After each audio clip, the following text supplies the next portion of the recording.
Welcome to the Functional Medicine Doc Talk podcast. I'm your host, Dr. Kurt Wohler, talking with experts in functional and integrative health and medicine, discussing critical information for improving your health and wellness to help you live a long, full life. Let's get to it. Hi, this is Dr. Kurt Wohler. In this episode, I have a conversation with Susan Dopart. Susan is a registered and licensed dietitian, exercise physiologist, and diabetes educator who's been in private practice for more than 30 years. Susan specializes in medical nutrition-related issues associated with insulin resistance, diabetes, gut health, and hormonal imbalances. She has a keen insight into understanding the negative influences of mold and mycotoxins, as well as other environmental exposures, and how these toxins can negatively affect overall health. She came to this discovery after she was exposed to mold and then started working with Great Plains Laboratory, which is now Mosaic Diagnostics Laboratory, in running many of their laboratory tests, including the mycotoxin assessment, organic acid testing, and others, to understand what was happening with regards to herself. She now brings that information into her private practice to work with people who are dealing with underlying chronic health problems. This episode of Functional Medicine Doc Talk is proudly sponsored by Mosaic Diagnostics, a global pioneer in specialty diagnostic testing, whose mission is focused on restoring health by addressing the root cause of complex chronic disease. Here's my interview with Susan Dopart. Susan, welcome to the podcast. Oh, thank you so much for having me. I greatly appreciate it. So we're going to have fun in this conversation because we're going to talk about diet and lifestyle and environmental factors. But before we do that, give the audience a little background of your education, your training, and how you got interested in this line of work. Well, I went to UC Berkeley and I actually got a degree in nutrition and clinical dietetics. And that led me to working as a hospital dietitian at UCLA for a number of years. I was actually the renal dietitian, and then I transitioned into GI and endocrinology. And at a certain point in time, I realized I really wanted to work with people that were wanting to work on their wellness versus people in a hospital. So I went into private practice about 30 years ago. And so I was a classically trained Western clinical dietitian, and, helping people, in the best possible way I could with nutrient balance and supplements and overall health. But at some point in time, I realized that wasn't enough. And about 10 years ago, I was myself exposed to mold when I went to a conference. And it led me sort of down a dark road of what do I do? Because there was really no one at that time in Los Angeles that could help me. And I discovered Great Plains and started to go to many conferences, heard you multiple times. And it really, although it was challenging myself for my health, it just opened up a whole new world for me about the whys of ill health and mycotoxins, gut health, environmental challenges. And I realized that was the missing piece of really helping people in a more holistic way. So that's interesting. So that was a one-time exposure, and many hotels and motels and whatnot can be many times loaded with mold. I've heard that before, and I've actually been in some facilities myself where I've noticed that. So I want to pick up on that topic. Sure. But I know that you do a lot of dietary intervention. You help people with lifestyle factors, and one of the things that you mentioned is trying to work and get people to sort of move beyond or view things beyond just counting calories from a weight loss perspective, or take this supplement and thinking that's going to solve all of the health challenges. So explain that a little bit more, and then we'll get into the depth of this conversation and some basic information of why counting calories, for example, or, hey, take this supplement, for many people just isn't going to work. Mm-hmm. Well, I think that's the expectation when someone is referred by their physician. They think, oh, well, if I just cut down on fast foods, or I take this multivitamin or a probiotic that I'll be okay, or I'm just eating too much. That's why I can't lose weight. And through the process of a good history and unlayering not only their diet history, their medical history, their gut history, any exposures to mold, even a gestational history, I start to try to unlayer all the different things that factor into their health to start the groundwork for having a conversation about a different approach. And that maybe you're just not eating too much, or maybe you only have a sensitivity to this food. It's not that simple, although people have an expectation that it should be simple. And, starting the conversation, what is the terrain of their health, and doing it in a gentle, intentional way so that people don't become overwhelmed from the get-go. And that's typically not something that's discussed in traditional medicine, is the terrain. That really is a concept. I believe it comes from naturopathic medicine. It may come even, prior to that, going a long way back, but I know at least from a naturopathic standpoint, they talk about the terrain. I really like that concept of layering and then the unlayering. Mm-hmm. So one quick question is, from a classically trained dietitian, you mentioned working in the world of kidney disease, et cetera, diabetes, for almost multiple decades now. When you look back in your career, has the terrain changed? Are individuals now who are dealing with chronic illness, there obviously is going to be some similarity from a pathophysiological standpoint, but do you feel like the terrain now is more challenging for people to overcome from a weight loss standpoint, or from a kidney health standpoint, or something else, as opposed to when you first got started 30 years ago or so? Well, I think it's a lot more challenging because we have so much more toxins in our world, glyphosate, endocrine disruptors, seed oils,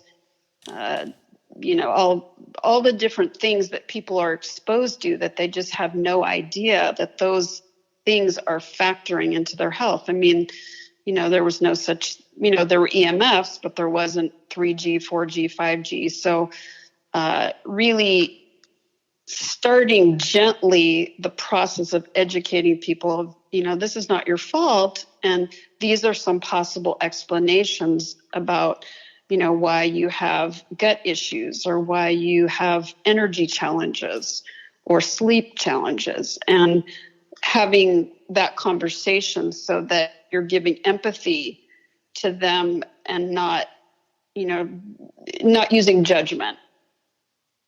So I have definitely seen the terrain aspect of things change. And I appreciate the fact that you're bringing in some of the environmental chemicals, the glyphosate and metal and mold and mycotoxins.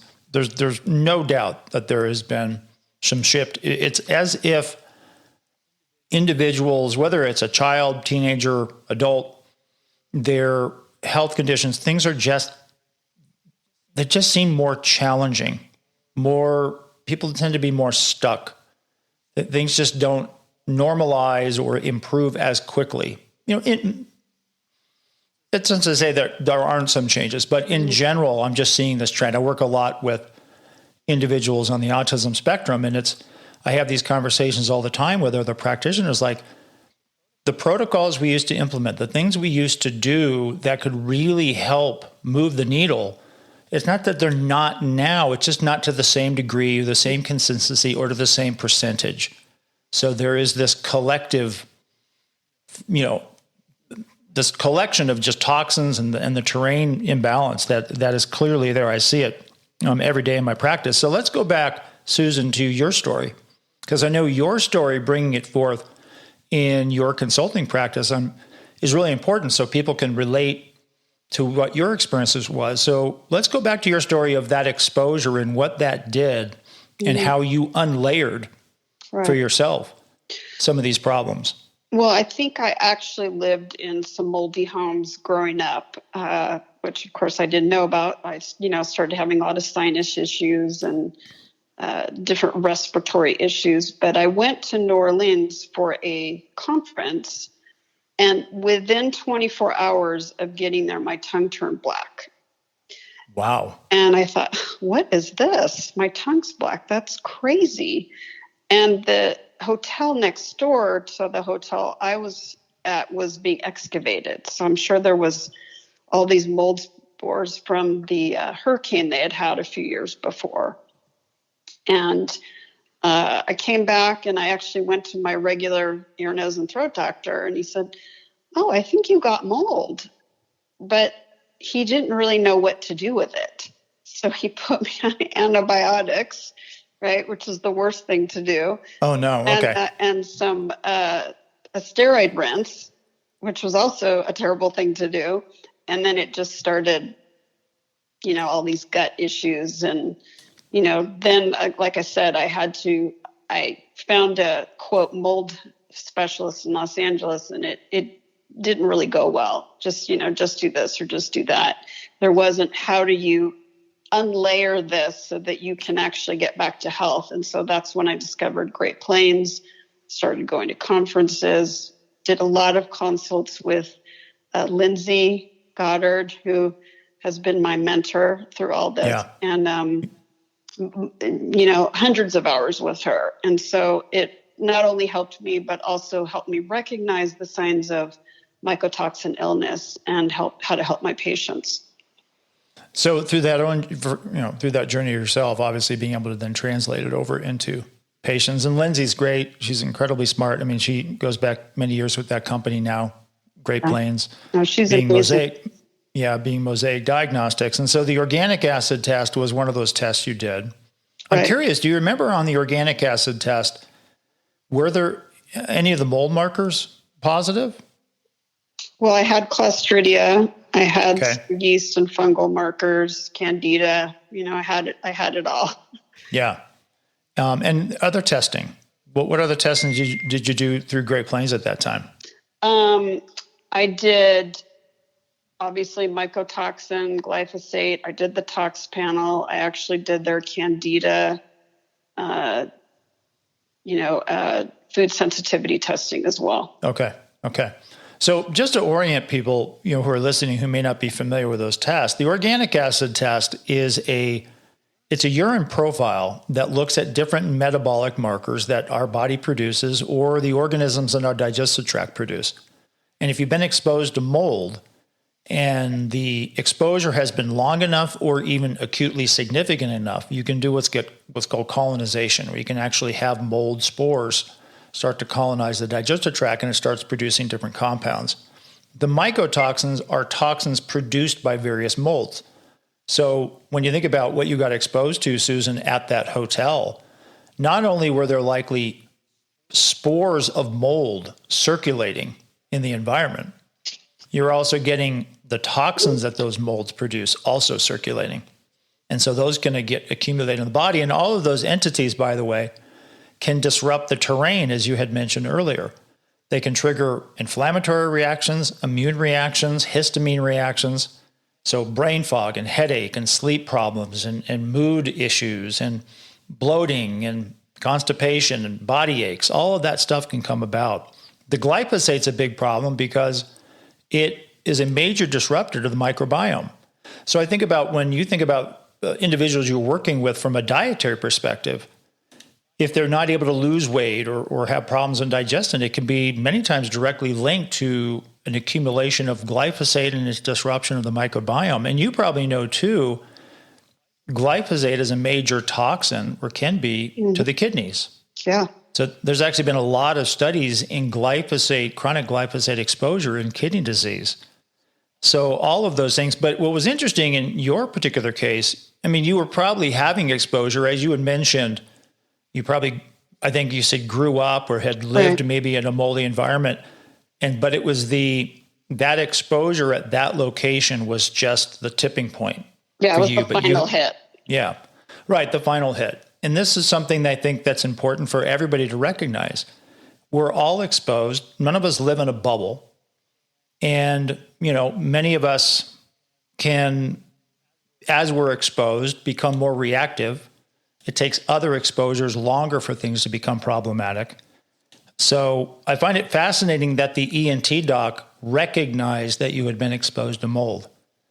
And why was that? Just your black tongue, or were there some other physical signs? Probably the black tongue. He had never seen that before, and that was probably his best guess. But like I said, he recognized it, but he didn't really know what to do with it. Interesting. So you work with Lindsay. You mentioned you spent hundreds of hours, or you're educating yourself. And I'm sure as you're educating yourself on this process, you're now starting to incorporate this into your clinical practice. Mm-hmm.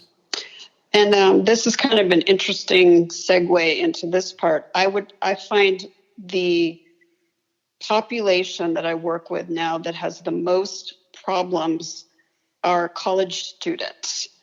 And because they're living in moldy dorms.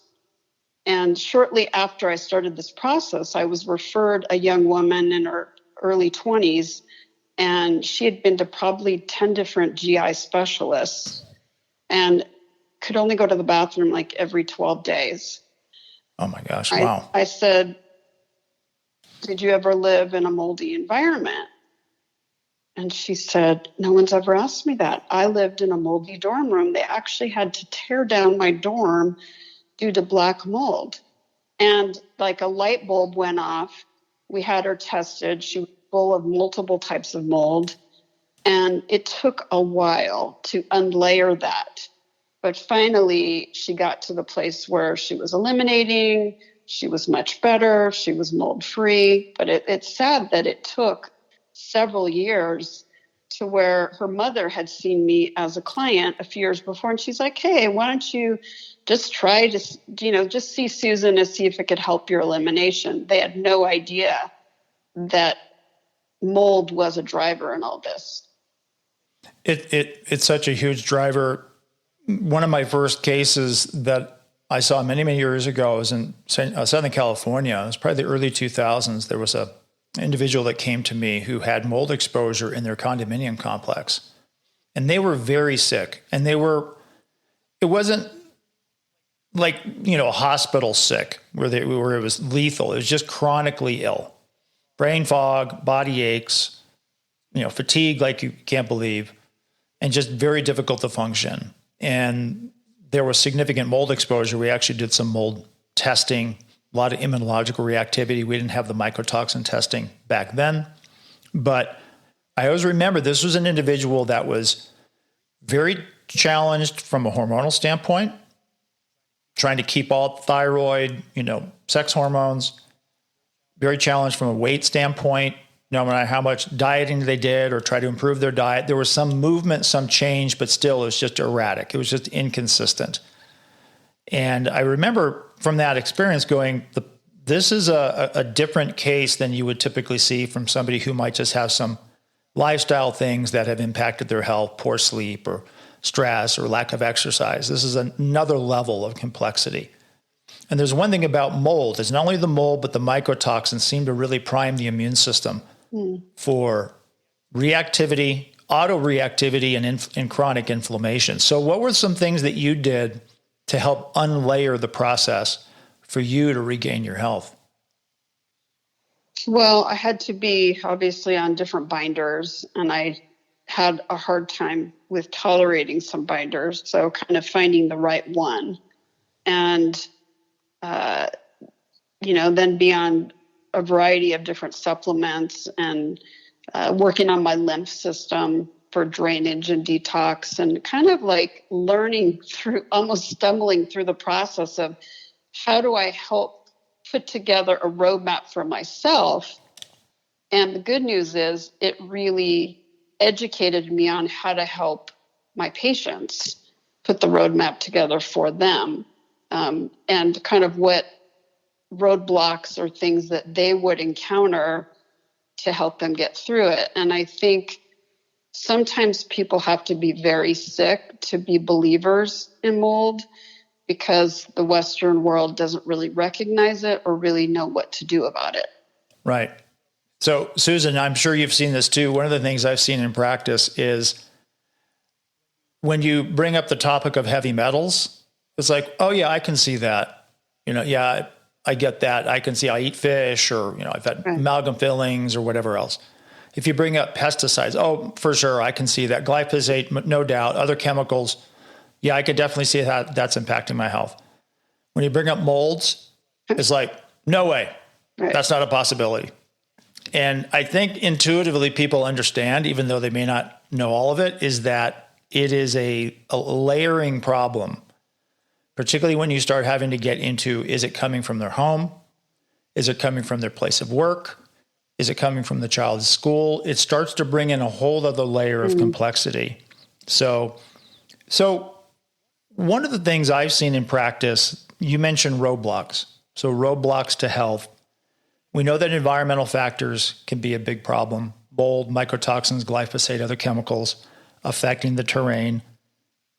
I've also seen many people where roadblocks are things that they're also on, other things, medications particularly. And particularly in our culture, there is many individuals on many medications. So is this something that you also recognize and have seen in your practice? All the time. I'll get referred a patient who may have some hypercholesterolemia, maybe have challenges with weight, or they're in prediabetes, their A1C is rising, and, they come to me, well, I just need to lose a little weight. And they're on 12 different medications, which are all impacting their gut, their metabolism, their mitochondrial health.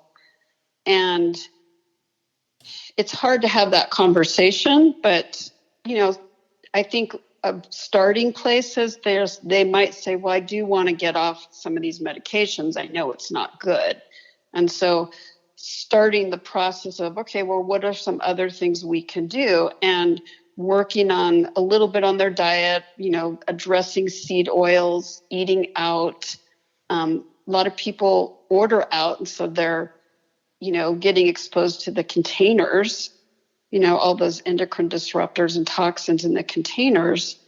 And I think one of my patients, very well-to-do, who dry cleaned everything in her house. Oh, wow. All her clothes, fabrics, curtains, and she had a number of autoimmune diseases, including, toxins and mold. And so kind of talking about the dangers of dry cleaning and just trying to help people in tiny ways see that it all contributes to what is going on in their systems. We had a guy years ago who was chronically ill, developing what, looked like early onset dementia. Just wife was noticing obviously more than he was. And it turned out that he had a hobby. And I always tell people now, make sure you check into people's hobbies. So we had a house, or like a barn, that didn't have good ventilation. And he was really into model airplanes and model cars. So he was getting exposed to glue, for hours every day, because he'd be in his shop every day. And it had a significant impact on him. One of the other things about medications is, are there certain classes of medications that you've seen that seem to really impact people more from a nutritional standpoint, than others? Or have you made that connection, looked into it? Well, I think birth control pills are a big one, with bombarding a lot of these young girls with all those hormones, basically putting them into menopause. And of course, that's going to impact their metabolism, and then it can create an eating disorder. So I think that's sort of a major one. And of course, I think of statins, blood pressure meds, there's all these different classifications, but I think the more medications someone is on, the accumulation of those are what's really impacts their health. Also, proton pump inhibitors. I mean, I'll see people that have been on PPIs for years, not realizing that, if they don't have some stomach acids, they're not going to be digesting their food, and really helping them come to a different way so that they can slowly get off those drugs. and, talking about the effects of those, whether it's kidney disease or osteoporosis, the other things those drugs can lead to. So that's an important one. The proton pump inhibitors, the acid blockers. I mean, that's a big one, just obviously from digestion. Mm-hmm. If you don't digest things well, you're not likely going to absorb, or you can't access nutrients in foods to a significant degree. Those proton pump inhibitors are also a significant factor with regards to bacterial overgrowth in the small intestine, where it's not supposed to be proliferating. And that could be a problem as far as absorption and accessing of specific nutrients. So I totally agree with the accumulative nature. And the other thing I think it's important for people to understand when it comes to medications, particularly multiple things being layered on top of them, is all of those things have to be metabolized. They're not meant to be hanging around forever, so they have to be processed out and metabolized so that there is a steady state level in the body. And the liver is very much geared towards doing that. So the different phases of the liver are highly dependent on nutrition and vitamin and nutrients and antioxidants and amino acids. And all of those pathways can get occupied and burdened with all of this extra stuff. And then layer on top of that environmental factors, there's even more impact. And so the bucket just starts to fill up. And the ability for the body to regulate itself, whether it's from an immune system standpoint, whether it's from a digestive standpoint, hormonal standpoint, nervous system standpoint, starts to become compromised. And all of these biological systems, as you know, Susan, are dependent on continual nutrition. The ability to make energy at a mitochondrial level is dependent on high levels of accessible nutrients to be able to make the energy currency. And so many of these medications are very draining for those nutrient reserves and compromise mitochondrial function. What about, we talked a lot about mold and chemicals and glyphosate and other exposures, medications, so having an impact. But I'm curious in your work, because you do some other type of work as well, from a mental emotional standpoint. Where does that layer into this whole process of this accumulative aspect of problems that perhaps keep somebody stuck or challenged from getting well?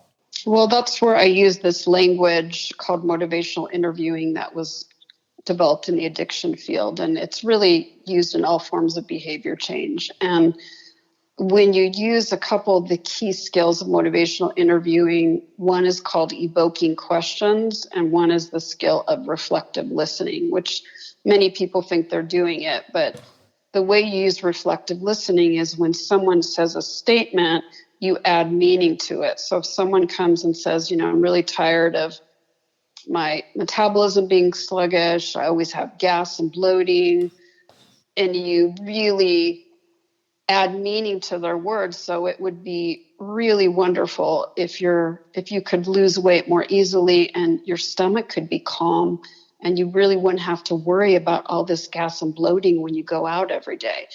And that helps them hear their motivation. It helps them hear their values.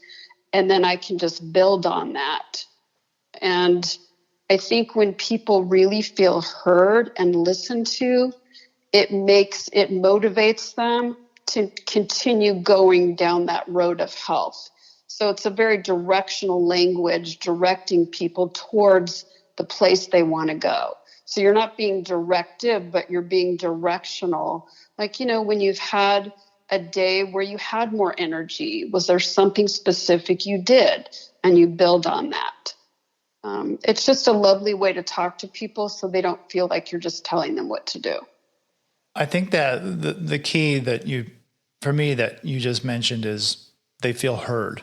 Mm-hmm. And that is one of the things that I hear a lot, and I know you do as well, in this functional integrative medicine health space, is many people coming from the traditional world, not in all cases, of course, but often don't feel heard. And that may just be a situation where practitioners are just overwhelmed and don't have limited time and they have to move on. And, there's a lot of different reasons, but that's a big one. And, I'm curious, What's keeping people from seeing the big picture? So they're coming to you, they've been referred to you to work on diet, or, hey, what supplement could be helpful for X, Y, and Z? And the things that we've already discussed, you realize that that's not always, although that is important, it's not often the major doorways that need to occur. There's other things happening environmentally. What is it? What's going on that you feel people aren't seeing the big picture? Is that they're just not getting exposed to the information? Or is the information just so fragmented now because of our complex world? What's your impressions? I think it's just really complicated that people either they're not reading current research or they're just getting information from their doctors. Sometimes I'm pretty baffled that people are still coming to me wanting to count calories or fat grams, or thinking if I just ate less, I would feel better. And, when rather than heading that in, you say, so when you did count calories or fat grams, was there a different result? And that's an evoking question to try to get them to see, well, there wasn't. And then asking permission, because asking permission is thought to create an openness towards receiving. Is it okay if I give you some different information about what may be the driver and what is going on with your health or your metabolism?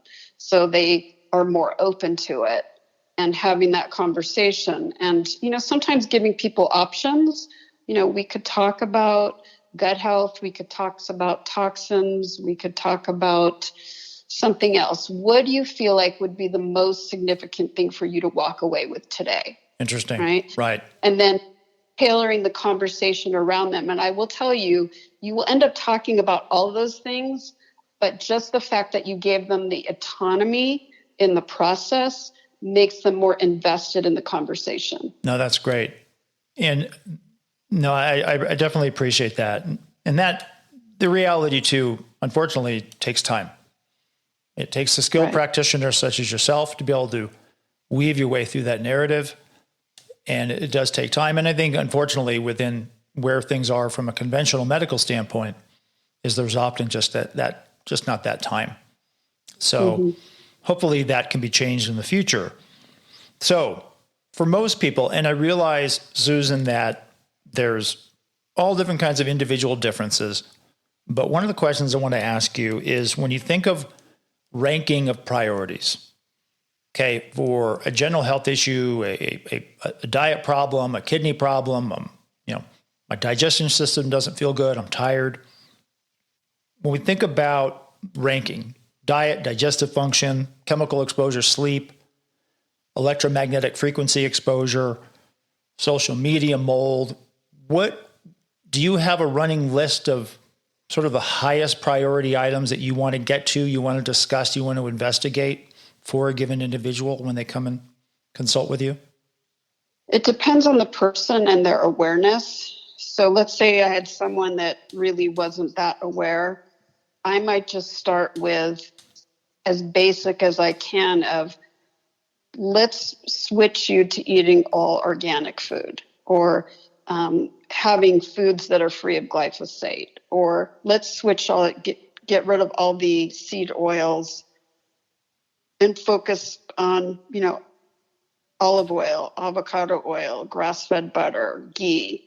And one of the also main things, which seems so simple, is meal spacing, because I find that people are just eating all throughout the day.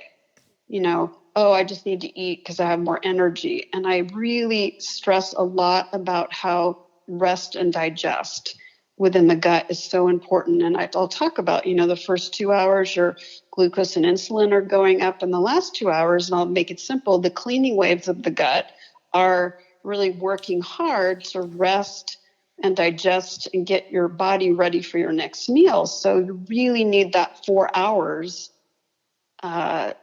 between meals to have your gut start to feel better. And just that one thing can be very significant for people, especially if they're eating all day long. One of the things too, if somebody's eating all day long, they're usually not drinking enough.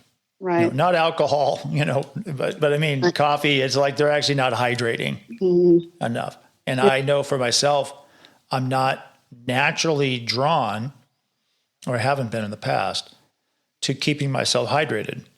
And I've had instances, even myself, Susan, in the past when I'm dehydrated, that's maybe progressed over a number of days. I feel much more bloated. I have more digestive problems. And when I consistently try to keep up with my fluids, that feeling goes away. So I want to come back to seed oils, because a lot of people hear about that, avoid seed oils, limit seed oils, incorporate other more real fats. But then they go, well, what are seed oils? Can you explain a little bit more about what seed oils are and why they're so problematic? It's a very complicated question, but I'll make it as simple as I can. And, it happened, I think it was a food manufacturing benefit where, years ago they said, don't have butter, have, margarine and soybean oil and canola oil and all these oils that, had to be manufactured with petroleum and also had lots of odors. So there's a deodorization process through that. And those are the cheaper oils that food manufacturers use in crackers and cookies and, like I said, margarines, and almost everything has these different seed oils, which we think of as omega-6 oils, which are pro-inflammatory. And so it started to skew the omega-3 to omega-6 ratio, where it used to be maybe 2-to-1. Now it's like 20-to-1. And so it's not that these seed oils are in itself, if you have a cracker with some, you're going to have terrible inflammation. It's the accumulation of all the different foods you're eating. And what happens is your body can't keep up with that. It's a mismatch for our genes. So you start to get more inflammation, and then you compound that with other foods. It can be a bit of a toxic storm. Yeah, I think that it's all about, limitation. Again, we live in a complex world. We live in a world that's more chemicalized. There's more processed food, and these things are unfortunately out there. It takes a concerted effort to try to eat healthy. Right. You go out to a restaurant, you're going to get exposed to these types of seed oils. And so sometimes people try to, simplify it and say, well, seed oils are natural, or, you actually have natural omega-6. Well, yeah, that's true. But you don't have massive amounts of it typically in a traditional diet. And so these things drive inflammation. They also drive a lot of oxidative stress. And people don't conceptualize that, but that's incredibly damaging for all organ systems of the body. Right. Brain, nervous system, musculoskeletal system, liver, other organs. And they're extremely toxic to the mitochondria. And that plays a big role because it is the mitochondria that generate energy for our body to function. You and I sitting here having this conversation, about 20% of the energy chemical currency produced in our mitochondria, ATP, is going to support our brain and nervous system, the high metabolic systems of our body, brain nervous system, musculoskeletal system, cardiovascular system, even our immune system is greatly dependent on mitochondria. And so when you start to think about this, Susan, what you've been talking about in the collective aspect of all of the chemical exposure, the toxic foods, the seed oils, the inflammation, the glyphosate, the mold and mycotoxins, the terrain is changing and has changed. And my concern is that, are we turning the corner, in this country and really around the world, particularly the Western world, with regards to what we're being exposed to? I think in some regards, there is change in a narrative within the health space with regards to diet. But I'm wondering if it's really making a difference, particularly with regards to the amount of chemicals we're exposed to. So any thoughts on that? I think people are starting to become more open to that, especially if they have gone to multiple physicians, 10, 12 specialists. And then they'll come to see me. So I kind of call myself sometimes the end of the line. they come to me and, I have this and I have that, and I've gone to all these doctors and they can't find anything wrong with me.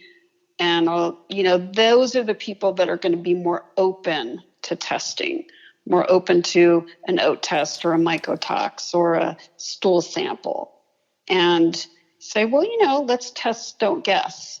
Let's figure out, these are tests your physician has not done, or your maybe practitioner has not done, that may show what is actually going on, why you feel so terrible, or why your gut isn't working. And those are the people that have some awareness that whatever they've done or investigated isn't working and they need to do more. So they are more open to different alternatives.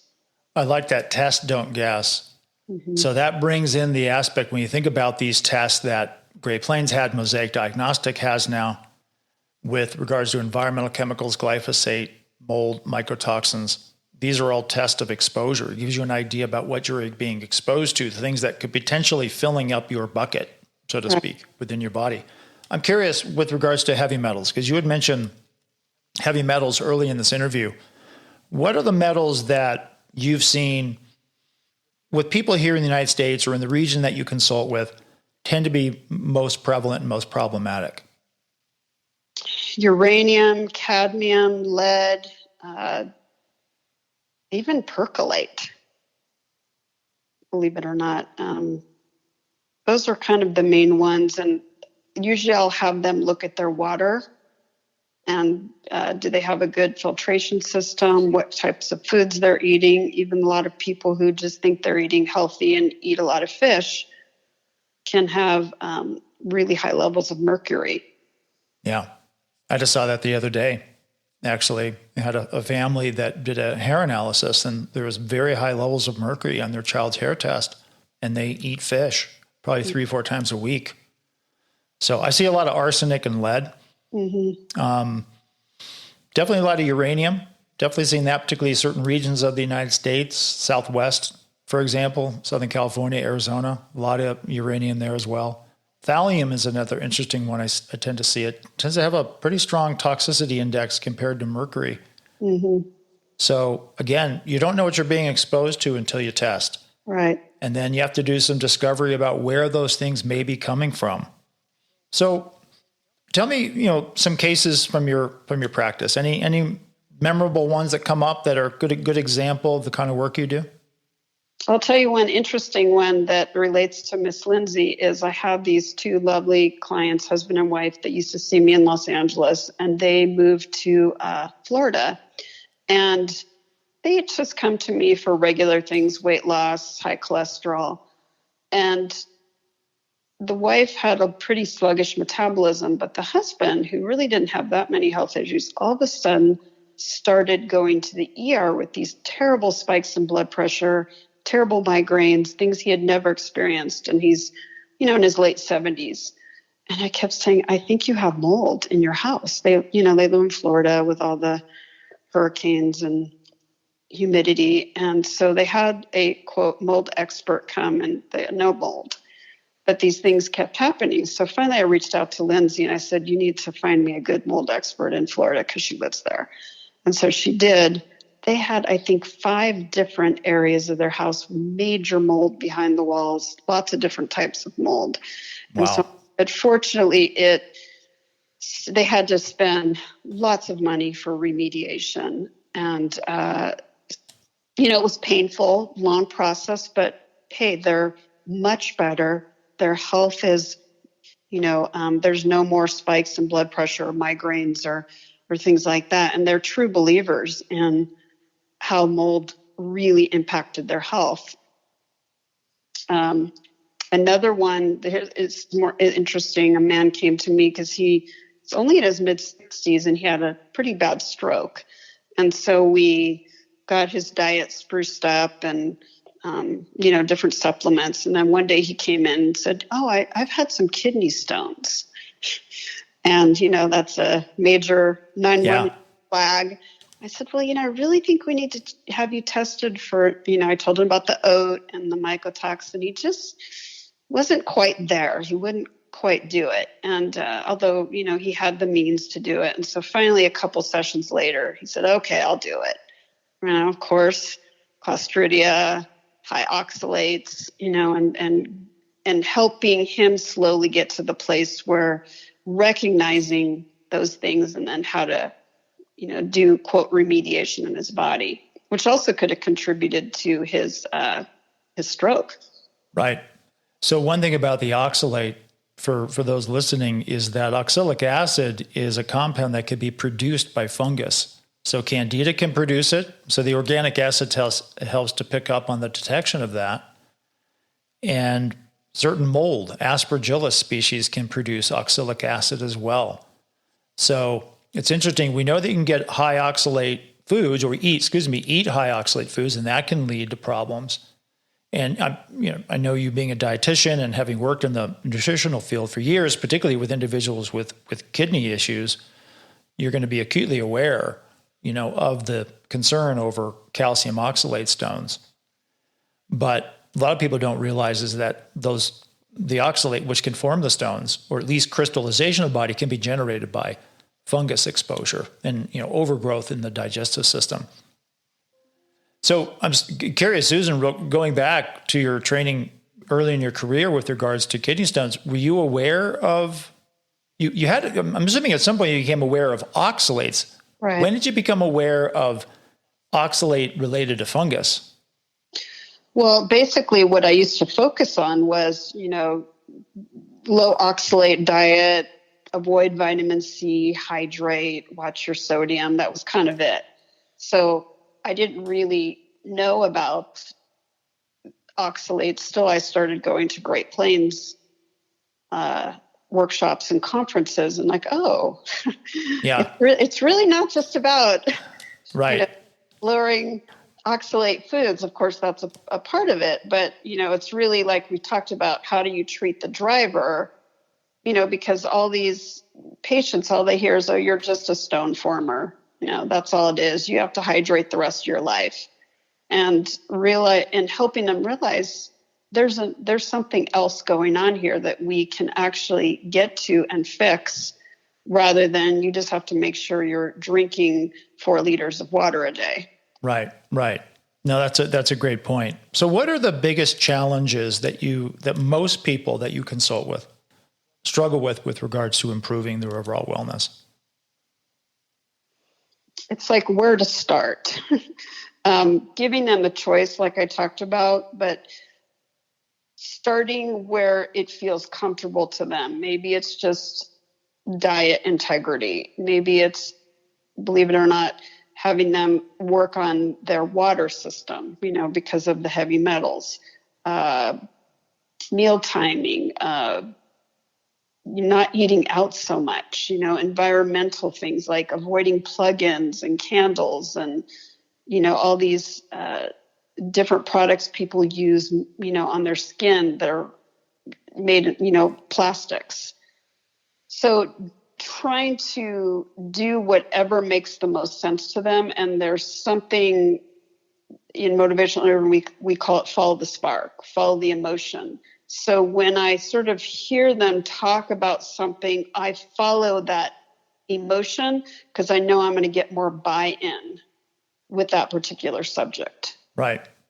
See, this is why I feel, maybe I'm biased, but that podcasts like this and others, and talking with people such as yourself who've been out there in the real world for many, many years, and the kind of work you're doing, and you're looking at things not only from a traditional, having come from that world, but now the functional integrative world, and looking at things through a broader lens of why it's so important for individuals who are seeking help for themselves to, yes, take the recommendations and what's being offered up by their healthcare practitioners, but to also become self-empowered in this process. There's a lot of information out there. Nobody has all of the answers. There's no perfect doctor. There's no perfect traditional doctor. There's no perfect functional integrated medicine doctor. We're all learning. It's always an evolving field.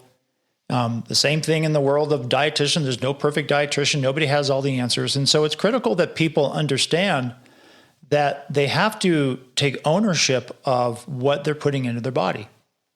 And even though a medication may be being offered up, it's important to ask questions about what is the medication, what's it supposed to do, how long might I have to take it, what are the side effects, what are the side effects that might occur if I'm giving multiple medications. So becoming, again, more empowered and asking questions. And the other thing is, to your point, is many times just making simple changes to your lifestyle and to your diet. Like you mentioned, trying to cut back on seed oils. Don't eat out as much. Get a water purifier. Right. Stop eating so much food out of plastics.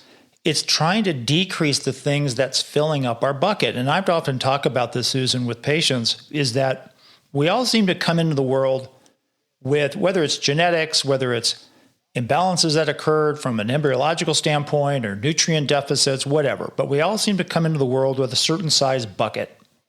Some people have a small bucket. Doesn't take much to fill it up before they become symptomatic. Others have a larger bucket. But we're all getting that, all of us just living in this world are being exposed to things that's putting stuff in that bucket. So the more that we can do to decrease that bucket, the healthier we're going to be, and we're not going to be in this hyper state of immunity and inflammation. So I don't know if you see it that way. I kind of sense you do. Would you agree? Yeah, and I talk a lot about the liver, more than I ever thought I would. And I'll, say it's the most unselfish organ in the body. And it's constant. It never takes a break. It's always working for you. So how do you help the liver? Like, one of my patients says, love thy liver, after I talked to her about different things she could do. And really using that visual, like you said, of the bucket.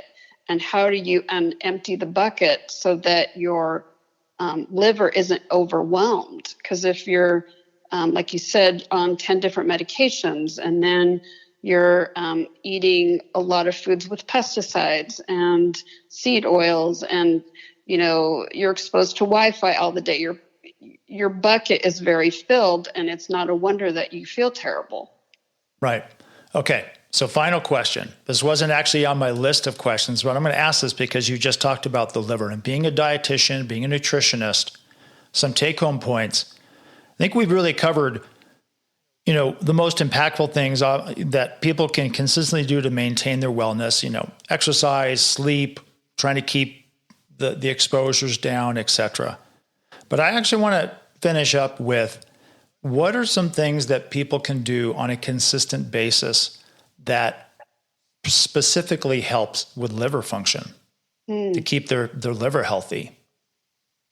Well, there's a lot of liver-friendly foods. Dandelion is one of the big things that I really focus on, artichokes. But I think if I can get people to put dandelion in their salads, or,